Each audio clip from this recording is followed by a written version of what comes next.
يا أيها الذين آمنوا اتقوا الله حق تقاته ولا تموتن إلا وأنتم مسلمون.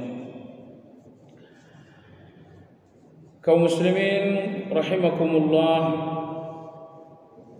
kajian Asmaul Husna pagi ini insyaallah memasuki pembahasan pada nama Allah yang ke-25, yaitu Malik, pada halaman 91. Jemaah sekalian, ada 3 nama yang berbeda yang hampir sama dalam hal ini. Yang pertama adalah Malik, memanjangkan ma. Yang kedua adalah Malik, tidak ada yang panjang. Yang ketiga adalah Malik, linya yang panjang. Tiga-tiganya ada di dalam Al-Quran. Adapun Malik, kajian hari ini dengan memanjangkan ma, ada dalam surat Al-Fatihah. Maliki yaumiddin. Adapun Malik tidak ada yang panjang, ada di dalam surat An-Nas. Malikin Nas. Yang ketiga adalah Malik, Al-Malik dengan memanjangkan li. Itu cuma satu dalam Al-Quran, itu di bagian terakhir dalam surat Al-Qamar. Fi maq'adi sidqin 'inda malikim muqtadir. Hari ini kita akan bicarakan yang pertama, yaitu Al-Malik dengan memanjangkan ma. Al-Malik memanjangkan ma dalam Al-Quran tersebut 2 kali saja. Pertama dalam surat Al-Fatihah, Allah berfirman Maliki yaumiddin. Yang kedua dalam surat Ali Imran ayat yang ke-26, Allah berfirman Qulillahumma malikal mulk tu'til mulka man tasha', sampai akhir. Jadi hanya ini saja 2 kali Al-Malik dalam Al-Quran. Dalam bahasa Indonesia, Al-Malik berarti yang maha berkuasa. Lalu kekuasaan itu ada 2 macam. Terkadang seseorang berkuasa karena wewenang. Bapak Presiden, beliau berkuasa karena beliau memiliki wewenang. Kekuasaan karena wewenang dinamakan dengan Malik. Tidak ada yang panjang.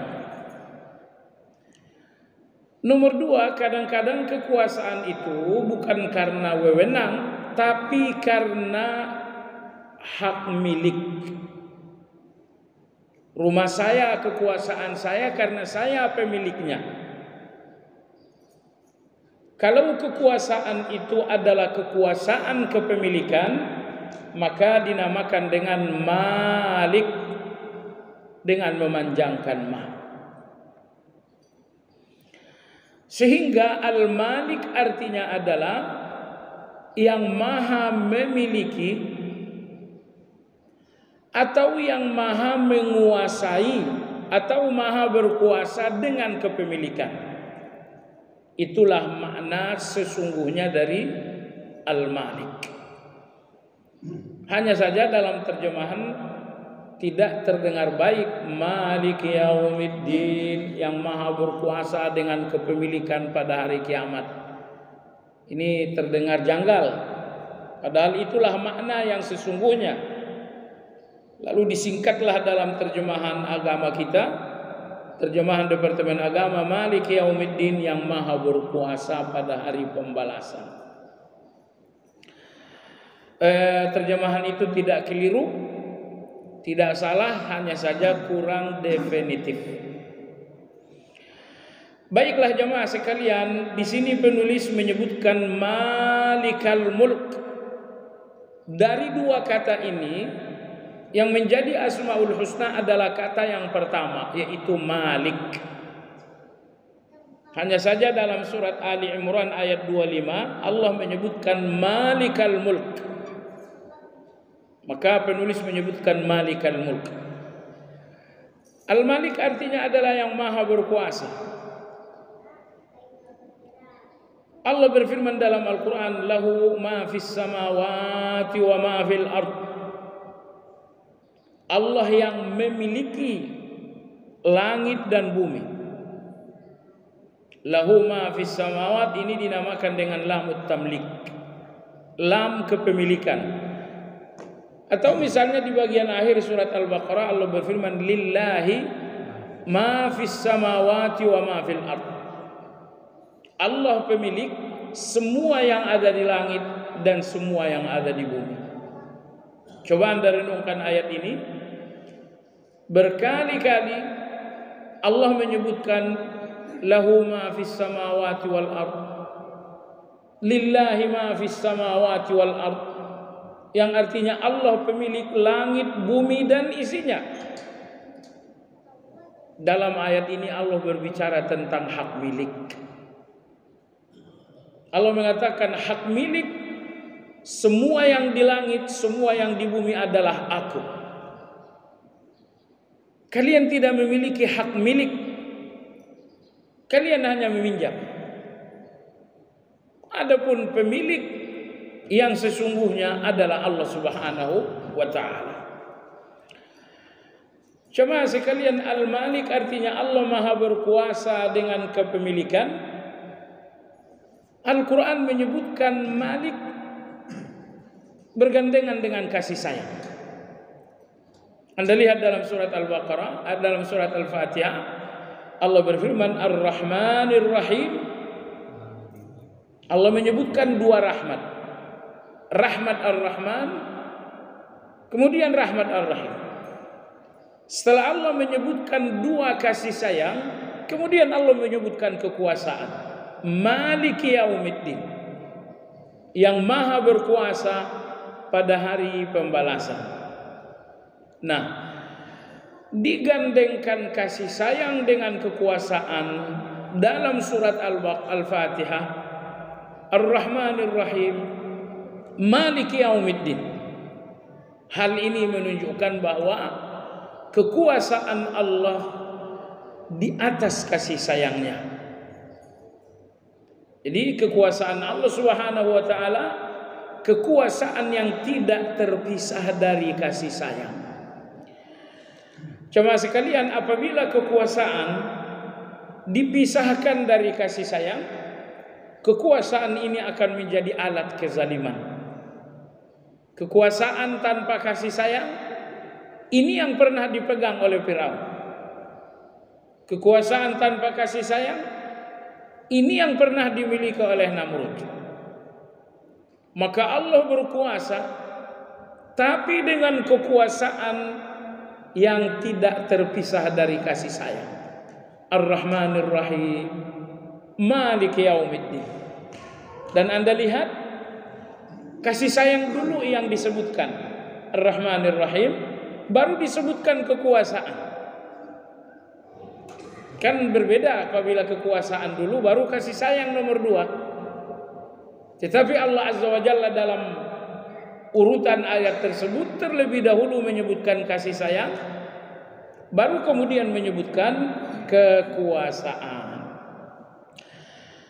Jemaah sekalian, kekuasaan tanpa kasih sayang, tanpa kekuasaan itu kasih sayang yang lemah. Tapi kekuasaan tanpa kasih sayang itu kezaliman. Kasih sayang tanpa kekuasaan ini kasih sayang yang lemah. Seorang ibu betul-betul menyayangi anak-anaknya, tapi tidak ada kekuasaan. Sehingga ketika datang penjahat menganiaya sang anak, anak ini mengalami bahaya, tidak terlindungi di dalam kasih sayang sang ibu. Karena ibu tidak menyayangi dengan kekuasaan. Dia menyayangi namun dengan segala kelemahan.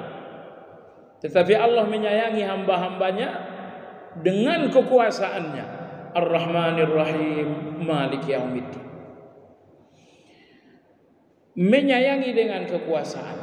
Nomor 2, berkuasa dengan kasih sayang. Allah berkuasa dengan kasih sayang,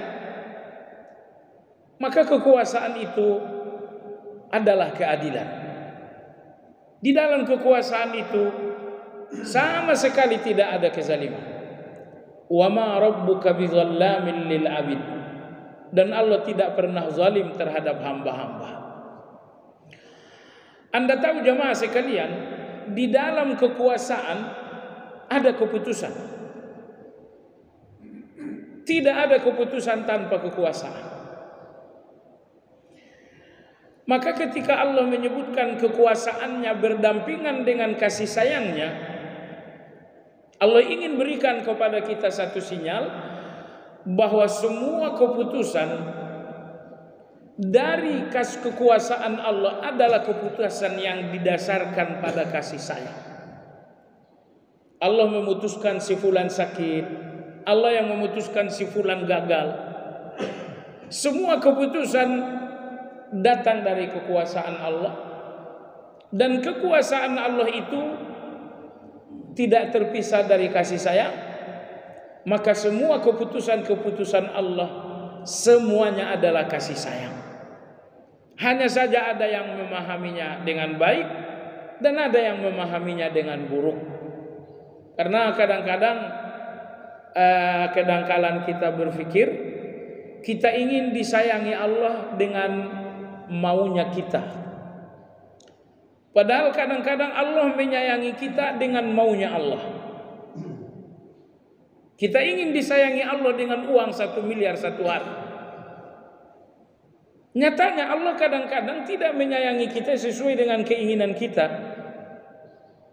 Ulama-ulama kita mengatakan, saat Allah tidak memberimu, justru Allah sedang memberimu. Maksudnya apa?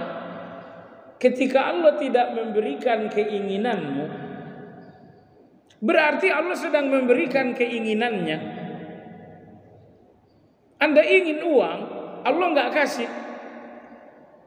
Kenapa Allah nggak kasih? Karena Allah sedang memberikan keinginannya. Lalu pertanyaannya, manakah yang lebih maslahat bagi Anda? Yang lebih baik bagi Anda? Keinginan Anda atau keinginan Allah? Saya kira walau terbata-bata kita akan mengatakan keinginan Allah untuk saya lebih baik daripada keinginan saya untuk saya. Dalam berkeinginan nyatanya kita sering keliru. Kita sering salah dalam berkeinginan. Saya ingin berbisnis dengan fulan. Itu keinginan saya. Setelah berjalan waktu 2, 3, 4 bulan, ternyata si fulan yang saya inginkan mendampingi bisnis seorang pengkhianat. Perhatikan, saya inginkan beliau dan hari ini ternyata keinginan saya salah. Lihat perjalanan hidup Anda jamaah sekalian. Betapa banyak sekali keinginan-keinginan kita yang keliru. Betapa banyak sekali keinginan-keinginan yang akhirnya jadi penyesalan kita. Maka di antara begitu maha indahnya Allah, Allah tidak selalu memberi keinginan kita. Tetapi Allah juga memberikan keinginannya. Sakit itu bukan keinginan kita, tapi keinginan Allah untuk kita. Musibah itu bukan keinginan kita, tapi keinginan Allah untuk kita. Kalau Anda bertanya, di mana kasih sayang Allah ketika keinginan Allah itu adalah sakit? Jawabannya, karena di dalam sakit itu ada hikmah. Itulah kasih sayang Allah. Di mana kasih sayang Allah ketika keinginan Allah itu adalah musibah? Jawabannya, karena di dalam musibah itu ada hikmah. Baik jemaah sekalian, tentang Al-Malik yang maha berkuasa, Imam Ghazali rahimahullah berkata, alladhi yunaffidhu masyiatahu fi mamlakatihi kaifa syaa wa kama syaa, ijadan wa i'daman wa ibqaan wa ifnaan. Itulah Al-Malik yang maha berkuasa. Kata Imam Ghazali, maksudnya adalah bahwa semua kehendak-kehendak Allah terjadi tanpa ada yang gagal terhadap semua yang berada dalam kekuasaan Allah.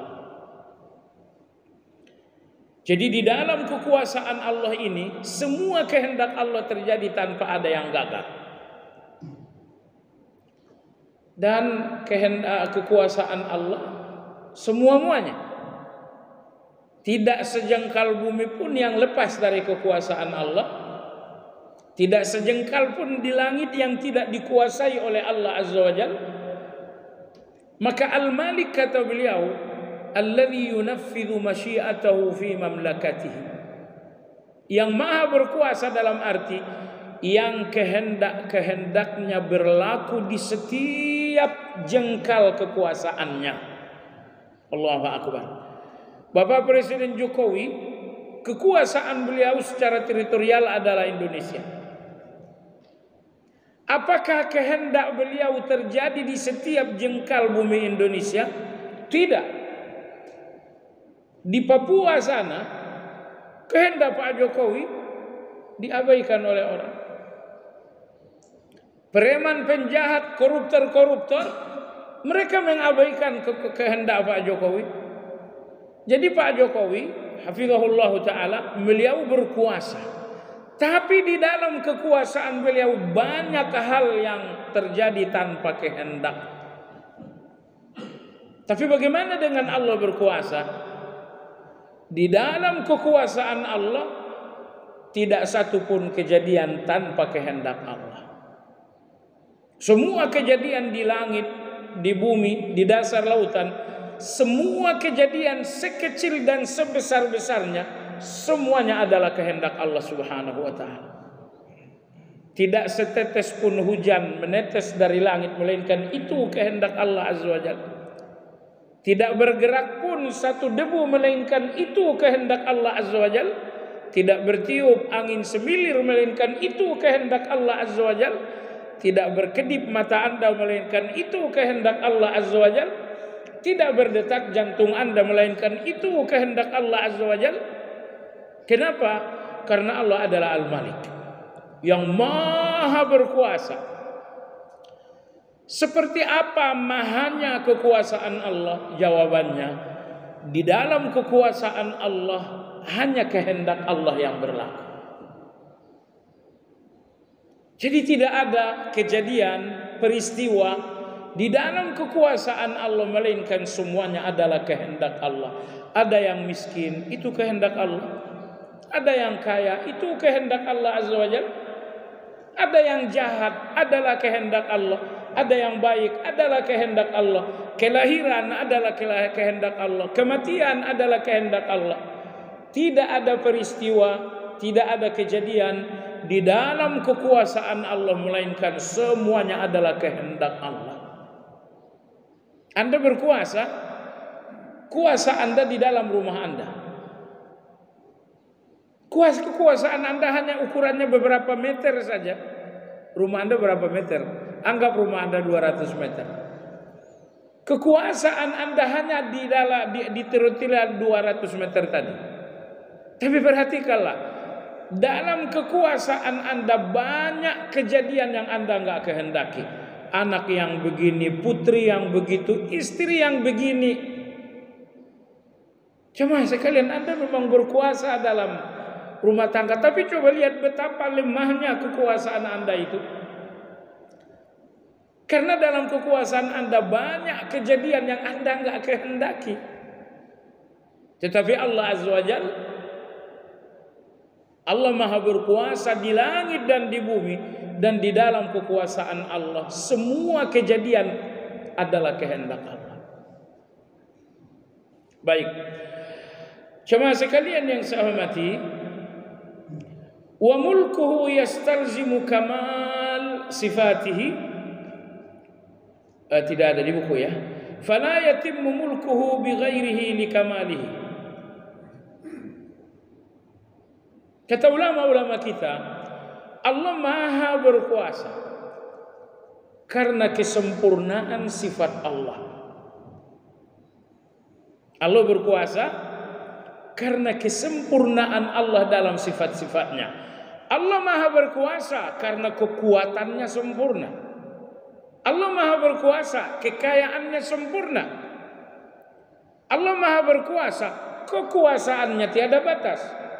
Allah Maha berkuasa, ilmunya menjangkau segala-galanya. Allah berkuasa karena kasih sayangnya sempurna. Jadi kekuasaan Allah, kekuasaan di atas segala sifat-sifat yang sempurna. Tapi kekuasaan manusia, manusia berkuasa dengan kepintaran yang terbatas. Manusia berkuasa dengan kekuatan yang terbatas. Manusia berkuasa dengan kekayaan yang terbatas. Dengan segala keterbatasan itulah manusia berkuasa. Betapa lemahnya kekuasaan manusia. Tapi Allah Azza wa Jalla berkuasa dengan segala kesempurnaan. Berkuasa Allah dengan ilmunya yang tiada batas, dengan kekayaannya yang tiada batas, dengan kemampuannya yang tiada batas, dengan kekuatannya yang tiada batas. Kalau Anda ingin tahu betapa Allah Maha Kuasa, maka Allah mengatakan yuhyi wa yumit. Yang memberi kehidupan dan kematian di langit dan di bumi hanya Allah Azza wa Jalla. Betapa dahsyatnya kekuasaan itu.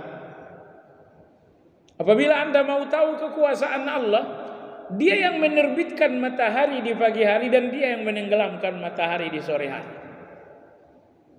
Ibrahim Khalilullah alaihi salam dalam dialognya dengan Namrud tentang ketuhanan, Ibrahim alaihissalam mengatakan, Rabbi alladhi yuhyi wa yumit. Rabbku itu Allah. Dia yang menghidupkan, Dia yang mematikan. Akhirnya Namrud memanggil dua orang. Yang satu dibunuh, yang satu dihidupkan. Dibiarin hidup. Namrud mengatakan, wahai Ibrahim, aku juga menghidupkan dan aku juga mematikan. Nabi Ibrahim alaihissalam memberikan hujjah dan argumentasi yang kedua. Qala fa inna Allah ya'ti bisyamsi minal masyriq fa'ti biha minal maghrib fabuhita alladhi kafar. Ibrahim berkata, wahai Namrud, Tuhanku itu menerbitkan matahari dari timur, menenggelamkannya di barat. Kalau kamu penguasa, kamu Tuhan, silahkan dibalik. Terbitkan matahari di barat dan tenggelamkan di timur. Fabuhital ladzi kafar. Maka bungkamlah 1000 bahasa, Namrud tidak bisa menjawab.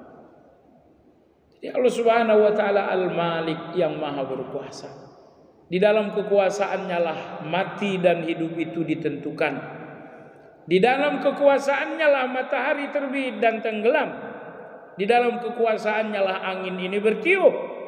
Di dalam kekuasaannya lah sukses dan gagal itu ditentukan. Di dalam kekuasaannya lah rezeki ini dibagi-bagikan. Perhatikan betapa Anda lemah. Anda sangat butuh rezeki.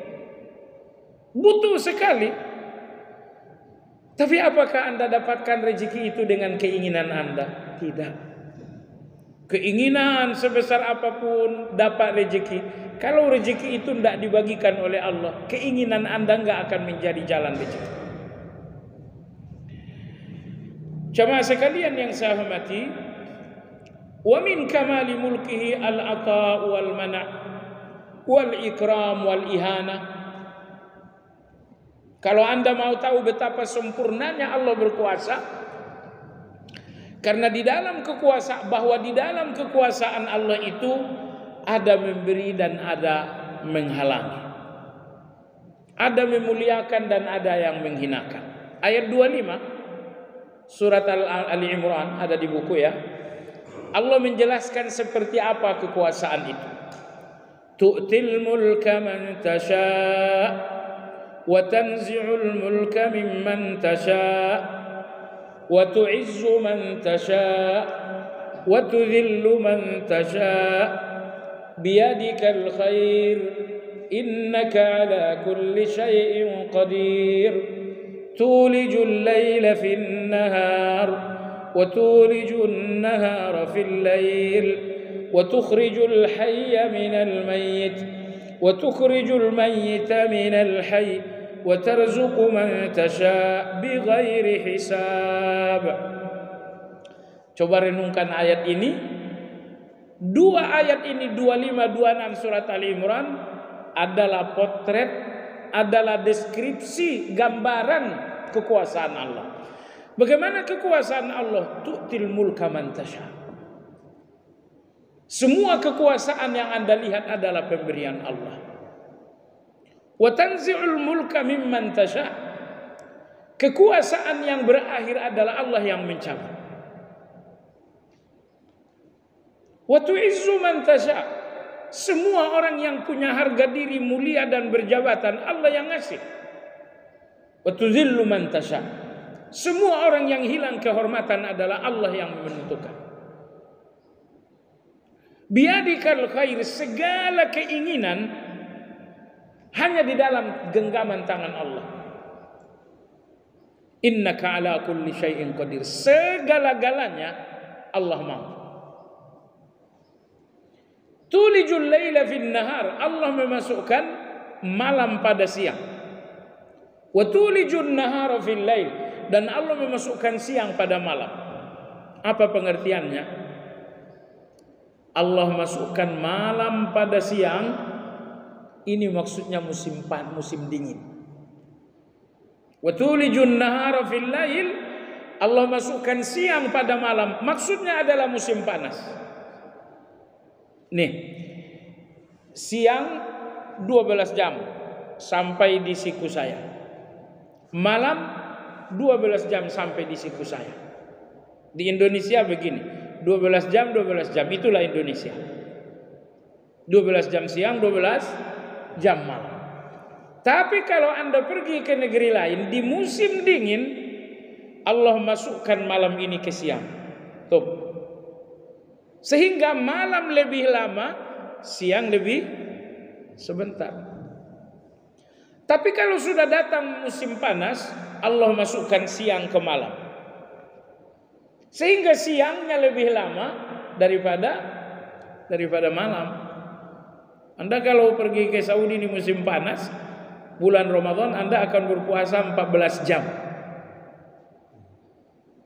Tapi kalau di musim dingin berpuasa, itu sangat sebentar, 10 jam saja.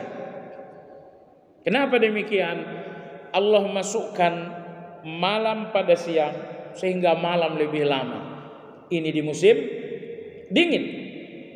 Tetapi apabila datang musim panas, Allah masukkan siang ke malam sehingga siang ini lebih lama. Siapa yang bisa melakukan itu? Malik, yang maha berkuasa lah yang memasukkan siang pada malam. Yang maha berkuasa itulah yang memasukkan malam pada siang. Wa tukhrijul hayya minal mayyit.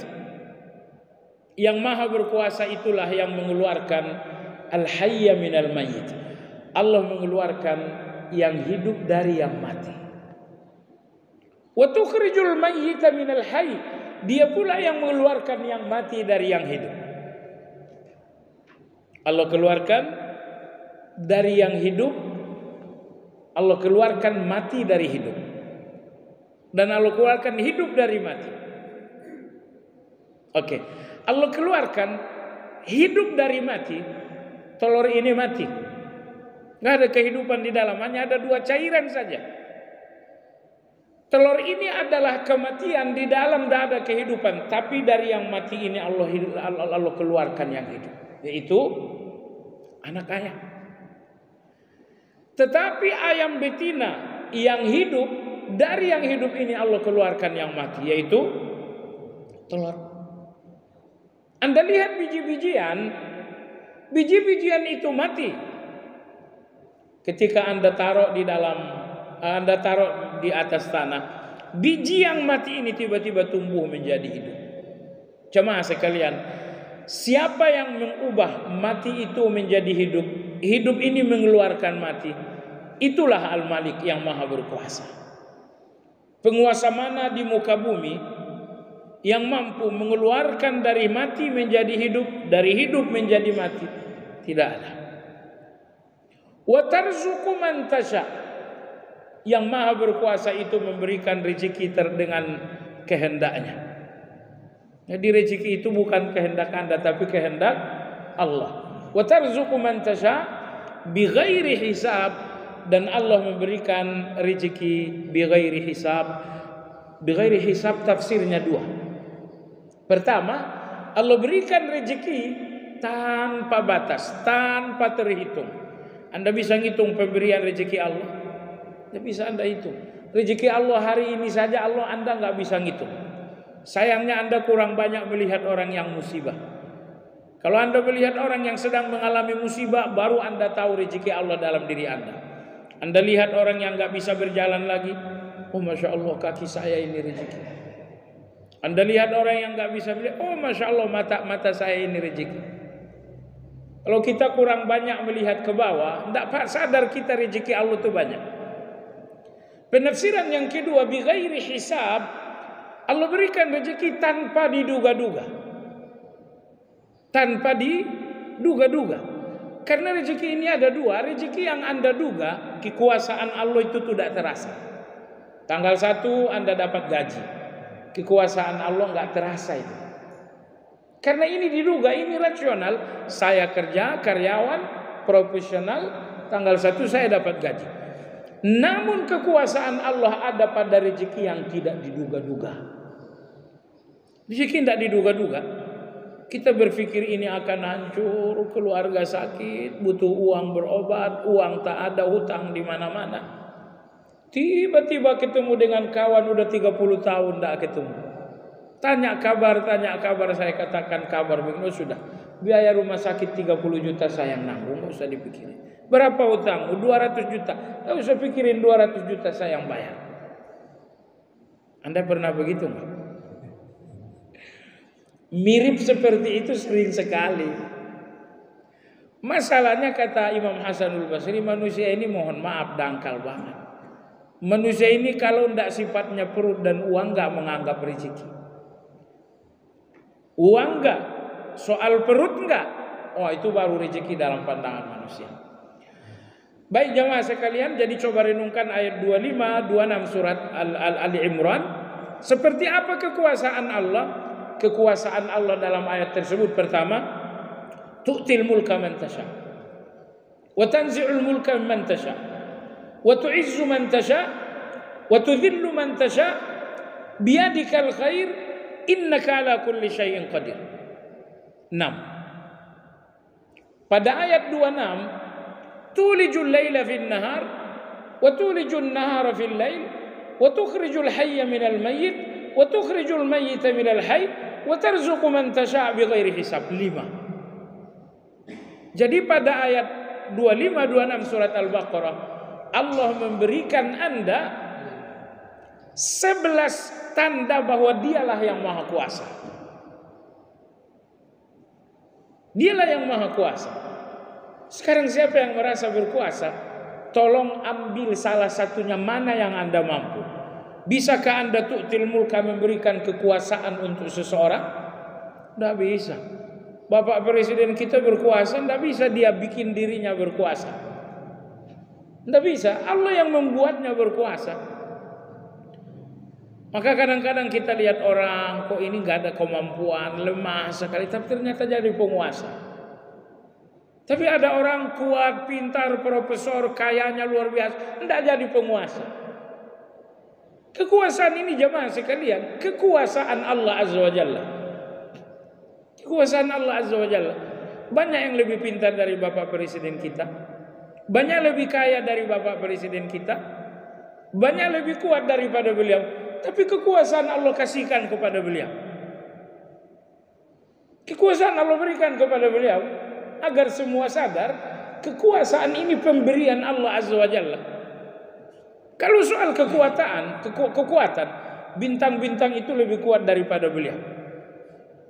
Soal kekayaan, milioner itu lebih kaya daripada beliau. Soal kepintaran, profesor itu lebih pintar dari beliau. Tapi ketika Allah memberikan kekuasaan, Allah berikan kepada beliau yang tidak lebih pintar dari profesor, yang tidak lebih kaya daripada milioner, yang tidak lebih kuat daripada jenderal. Ada apa ini? Allah ingin kasih tahu tu'til mulka man tasha. Kekuasaan itu Allah yang ngasih. Allah yang ngasih. Kalau kekuasaan itu uang, milioner itu penguasa. Kalau kekuasaan itu adalah kekuatan, jenderal-jenderal itu yang berkuasa. Tapi kekuasaan itu pemberian. Wa tanzi'ul mulka mimman tasha. Semua penguasa ingin langgang dalam kekuasaan, tapi Allah mencabutnya. Allah mencabutnya dengan masa jabatan yang berlalu, atau Allah mencabutnya dengan usia yang selesai. Tapi Allah pada saatnya akan mencabut kekuasaan. Baiklah jemaah sekalian yang saya hormati, berikutnya apa ibadah kita yang terkandung di dalam nama Allah Al-Malik. Jemaah sekalian yang saya hormati, di antara ibadah besar kita di dalam makna Al-Malik adalah al-khauf, rasa takut kepada Allah Azza wa Jalla. At-ta'zim, keagungan Allah Azza wa Jalla. Ini dua. Anda sadar Allah Maha Kuasa, dan tidak satu pun kejadian di dalam diri Anda melainkan dengan kehendak Allah Azza wa Jalla. Setiap darah di tubuh Anda yang mengalir itu kehendak Allah. Detak jantung Anda itu kehendak Allah Azza wa Jalla. Oleh sebab itu jemaah sekalian, ibadah yang pertama di dalam nama Allah Al-Malik at-ta'zim, keagungan, al-khauf, rasa takut. Keagungan Allah dan rasa takut kepada Allah Azza wa Jalla. Sebab kalau kekuasaan Allah itu yang menentukan segala-galanya, bukankah di situ Anda rasakan keagungan Allah Azza wa Jalla? Keagungan Allah karena Dia yang menentukan segala-galanya tentang Anda. Apakah Anda akan sehat sampai nanti sore, sampai besok? Yang menentukan Allah. Atau jangan-jangan besok pagi Anda udah nggak bisa berbicara, yang menentukan adalah Allah. Nanti saat naik kendaraan Anda akan selamat, yang menentukan adalah Allah. Atau mungkin akan terjadi kecelakaan, waliyadzubillah, yang menentukan adalah Allah. Keluarga Anda akan selingkuh atau akan setia, yang menentukan adalah Allah. Jadi yang menentukan segala perjalanan hidup Anda adalah Allah Azza wa Jalla. Karena Dia adalah Al-Malik. Karena Dia yang berkuasa. Dia yang menentukan segala-galanya. Kalau Anda tahu bahwa Allah yang menentukan segala-galanya, bukankah keagungan Allah itu akan menguasai hati Anda? Menguasai hati sehingga hati ini penuh takut kepada Allah Subhanahu wa ta'ala. Jadi keagungan Allah dan takut kepada Allah dua hal yang tidak terpisahkan. Jadi kalau hati Anda telah dikuasai keagungan Allah Azza wa Jalla, Anda lihat bahwa Allah yang memutuskan segala-galanya tentang Anda, yang menentukan segala-galanya tentang Anda. Anda lihat kekuasaan Allah atas diri Anda mutlak 100%. Anda akan takut. Saya enggak takut kepada Anda, karena kekuasaan Anda kepada saya enggak ada sama sekali. Saya enggak takut. Tapi ini Bapak Presiden, kekuasaannya kepada saya sangat kuat. Presiden bisa mengatakan orang ini seret ke penjara, orang ini silakan dieksekusi di Nusa Kambangan. Begitu saya lihat kekuasaannya atas diri saya sangat kuat, di situ saya akan takut kepada Bapak Presiden. Tapi sekali lagi, saya tidak takut kepada Anda sama sekali, karena kekuasaan Anda atas saya nggak ada. Anda ingin penjarakan saya, di mana kekuasaan Anda nggak ada. Anda ingin saya dieksekusi misalnya, kekuasaan Anda nggak ada. Jadi pertanyaan, kekuasaan siapakah yang paling kokoh atas Anda? Jawabannya kekuasaan Allah. Di dalam kekuasaan Allah itu hanya ada satu, bahwa Anda takut kepada Allah Azza wa Jalla.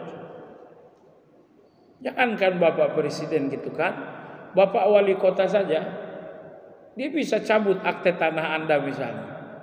Dia bisa cabut beberapa harta benda Anda misalnya. Jadi terhadap manusia-manusia yang punya kekuasaan atas Anda udah takut. Anda seorang karyawan, kekuasaan direktur atas Anda sangat kuat. Bukankah Anda takut terhadap direktur itu? Anda seorang prajurit, kekuasaan jenderal sangat kuat untuk Anda. Bukankah Anda takut kepada jenderal? Tetapi kita sebagai hamba, kekuasaan Allah atas kita 100%. Kekuasaan Allah adalah tentang rezeki kita. Kekuasaan Allah tentang selamat atau tidaknya kita. Kekuasaan Allah tentang bahagia atau sengsaranya kita. Kekuasaan Allah bahwa kita husnul khatimah atau su'ul khatimah. Kekuasaan Allah rumah tangga kita sakinah atau berantakan. Jadi sekecil apapun hidup Anda dalam kekuasaan Allah, jamaah sekalian.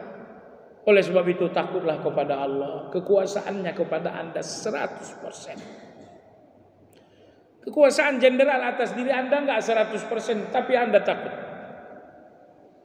Kekuasaan Bapak Presiden atas Anda tidak 100%, tapi Anda takut. Kekuasaan Allah Azza wa Jalla, coba lihat. Allah menguasai Anda secara lahiriah dan Allah pun menguasai Anda secara batiniah. Anda mau tahu, kalau Allah membuat iman Anda ini nanti jam 10 jadi murtad, Allah mampu tidak? Mampu. Kalau Allah mengubah hati Anda itu terisi dengan kafir nanti jam 10, siapa yang bisa menghalangi? Tidak ada yang bisa menghalangi.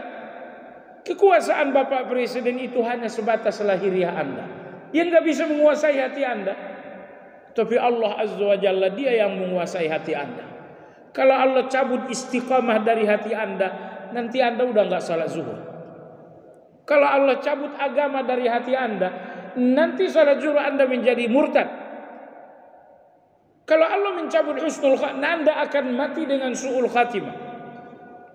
Kekuasaan Allah 100% atas lahiriah Anda, atas batiniah Anda, atas keluarga Anda, atas harta benda Anda, atas masa depan Anda. Kekuasaan Allah 100%. Namrud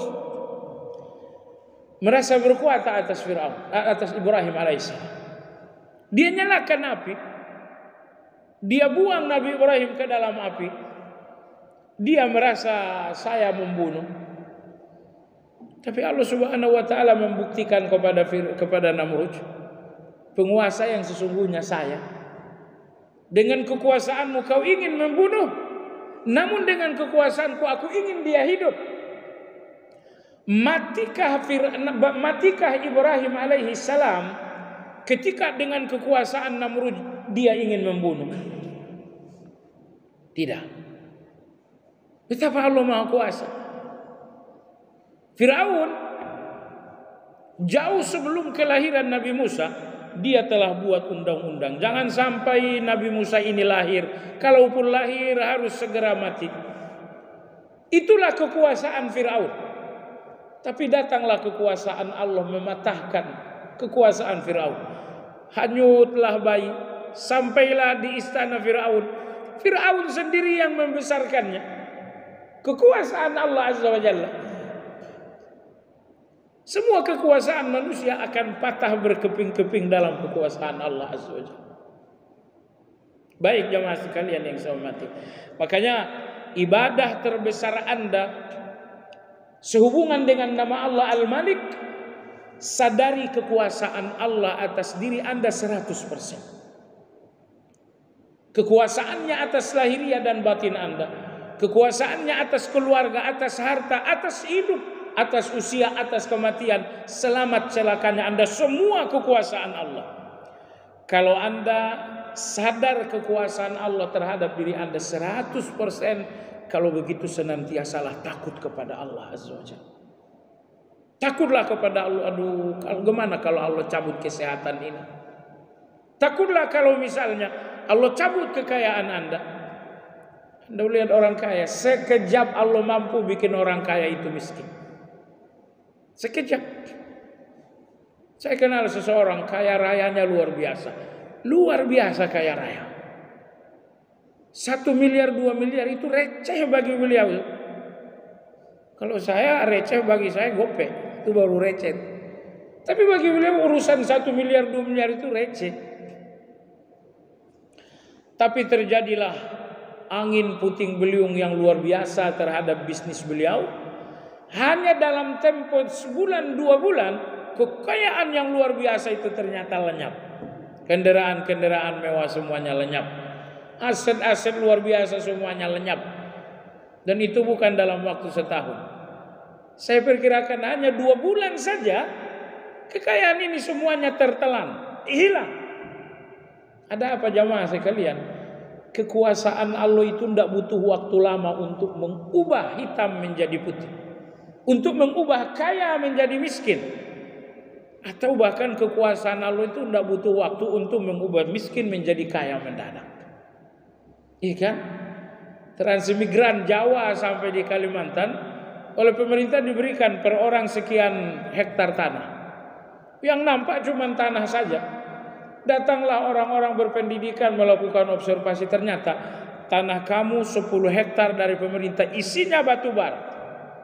Apa jadinya jemaah sekalian?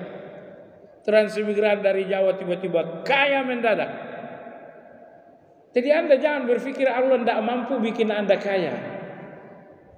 Anda pun jangan berpikir Allah tidak mampu buat Anda miskin. Sangat kecil bagi Allah membolak-balik.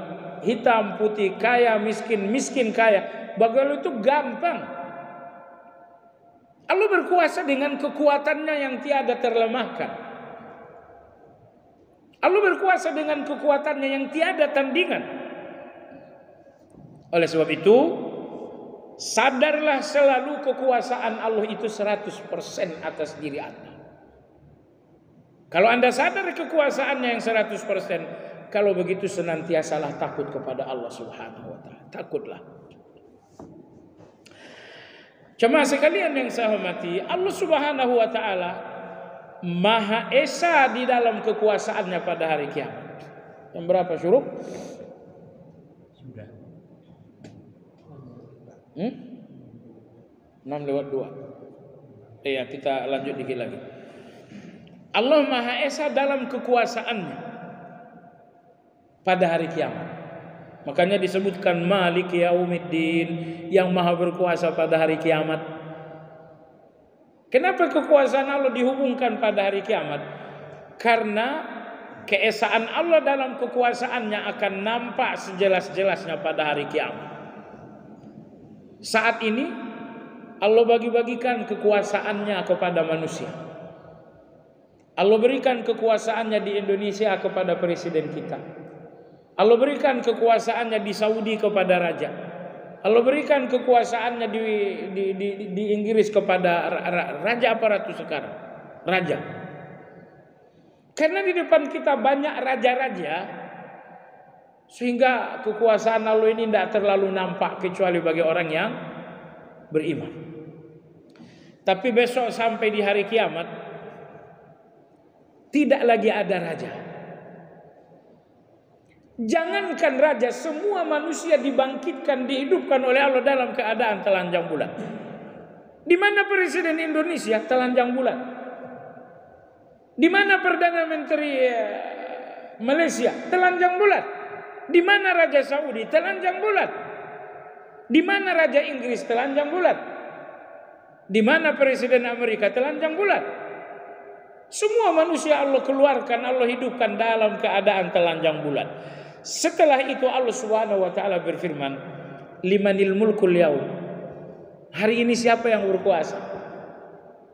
Aina mulukud dunya? Di mana penguasa-penguasa dunia?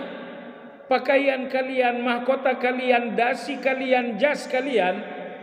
Di mana kalian semua wahai yang memiliki mahkota? Di mana kalian wahai yang memiliki protokoler? Limanil mulkul yaum, siapa yang berkuasa hari ini? Ternyata jamaah sekalian tidak ada yang berani jawab. Allah bertanya, siapa penguasa hari ini? Tidak ada yang bisa jawab. Allah bertanya 3 kali, limanil mulkul yaum, tidak ada yang bertanya menjawab. Limanil mulkul yaum, siapa penguasa hari ini? Tidak ada yang menjawab. Limanil mulkul yaum, siapa penguasa hari ini? Tidak ada yang menjawab. Raja dari Saudi tidak menjawab. Raja dari Yordania tidak berani menjawab. Presiden dari seluruh negara tidak ada yang berani menjawab. 3 kali Allah tanyakan, 3 kali pula semuanya membisu. Akhirnya Allah menjawab, lillahil wahidil qahar. Penguasa hari ini hanya di tangan yang Maha Esa dan Maha mengalahkan. Seolah-olah Allah mengatakan, kalian sekarang kalah di depanku. Jangankan kekuasaan, pakaian pun kalian tak punya. Al-Qahar, aku Maha mengalahkan. Di depanku sekarang ini kalian kalah. Siapa penguasa? Tak ada yang menjawab. Karena hari itu Allah menantang dengan pertanyaan, siapa penguasa? Dan tidak ada yang menjawab. Maka Allah mengatakan, Maliki Yaumiddin, yang Maha berkuasa pada hari pembalasan. Baiklah jemaah sekalian, demikian kajian kita tentang nama Allah Al-Malik. Mudah-mudahan bermanfaat. Bagi Anda yang hendak bertanya, dipersilakan. Iya Pak, silakan. Dengan itu bisa dibaca dua-duanya pendek maupun panjang. Maliki itu sama Maliki. Oh, tidak bisa. Yang bisa dipanjang pendek hanya ma yang panjang. Kalau yang ma pendek itu nggak boleh dibaca dengan panjang. Dalam Al-Fatihah Maliki Yaumiddin boleh. Anda bisa baca pendek. Maliki Yaumiddin boleh. Tapi yang pendek nggak boleh dipanjangin. Qul a'udzu birabbin nas malikin nas, nggak boleh. Kenapa demikian? Malik yang berkuasa dengan wewenang, Malik yang berkuasa dengan milik. Mana yang lebih kuat antara kekuasaan wewenang dan kekuasaan milik? Kekuasaan wewenang lebih kuat. Makanya kekuasaan wewenang nggak boleh dirubah menjadi Malik, kekuasaan milik. Itu namanya menurunkan yang tinggi. Tapi Malik, kekuasaan milik boleh Anda pendekkan menjadi kekuasaan wewenang. Malik Yaumiddin, ini namanya menaikkan yang rendah. Ya, Anda kalau pergi ke Maroko, ke negara-negara Afrika, tidak ada orang baca Malik Yaumiddin. Hanya yang membaca Quran dengan riwayat Hafiz yang membacakan Malik Yaumiddin. Tapi beda atau tidak beda? Bedanya tapi nggak ada yang salah. Kadang-kadang 2 hal beda, salah satunya salah. Ini enggak, beda, dua-duanya benar. Wallahu a'lam. Pertanyaan lain? Iya betul. Mengenai Namrud, dia kan berkuasa, tapi dia matinya dalam keadaan binatang yang kecil. Apa maknanya? Ya, Namrud pernah kita sampaikan kisahnya. Beliau tewas justru dengan nyamuk. Ya. Dan biasanya memang orang-orang sombong itu matinya dengan hal-hal yang sepele. Firaun itu matinya tenggelam. Kenapa? Mohon maaf, karena mulutnya Firaun mengatakan beliau mengatakan, wahai penduduk Mesir, ma alimtu lakum min ilahin ghairi wa hadhihi al-anharu tajri min tahti. Orang Mesir, setahu saya kalian tidak punya Tuhan selain saya. Lihatlah air ini mengalir di bawah istana saya. Dia menyombongkan diri dengan air. Akhirnya ditenggelamkan oleh Allah Azza wa Jalla. Nah, tapi Raja Namrud mati, tewas oleh seekor binatang kecil, yaitu cuma nyamuk saja. Apa pelajarannya? Betapa ia enggak berkuasa. Betapa ia sangat lemah. Binatang sekecil itu tidak berada dalam kekuasaan beliau. Beliau tersiksa, binatang ini masuk ke dalam otak. Tapi bisa dia mengeluarkan binatang itu dari otak beliau? Enggak bisa, sampai akhirnya dia mati. Jadi Allah sedang menunjukkan kepada semua orang, penguasa yang kalian akui sebagai Tuhan bernama Firaun, bernama Namrud, lihat betapa ia lemah. Berhadapan dengan binatang kecil saja dia nggak bisa, justru dia mati. Sekali lagi kalau Anda perhatikan kehidupan orang-orang yang sombong, mereka matinya dengan hal-hal yang sangat aneh aja. Abraha datang dengan binatang besar untuk menghancurkan Ka'bah, tapi Allah justru membunuhnya hanya dengan burung, binatang yang sangat kecil. Wa arsala alaihim tayran ababil. Abraha, kau datang dengan binatang terbesar yaitu gajah, kamu akan mati dengan binatang kecil yang bernama burung. Jadi Allah, orang-orang sombong ini dimatikan oleh Allah dengan sesuatu yang kecil. Baik, demikian kajian kita hari ini, semoga bermanfaat. Subhanakallahumma bihamdika asyhadu an la ilaha illa anta astaghfiruka wa atubu ilaik. Alhamdulillahirabbil alamin. Assalamualaikum warahmatullahi wabarakatuh.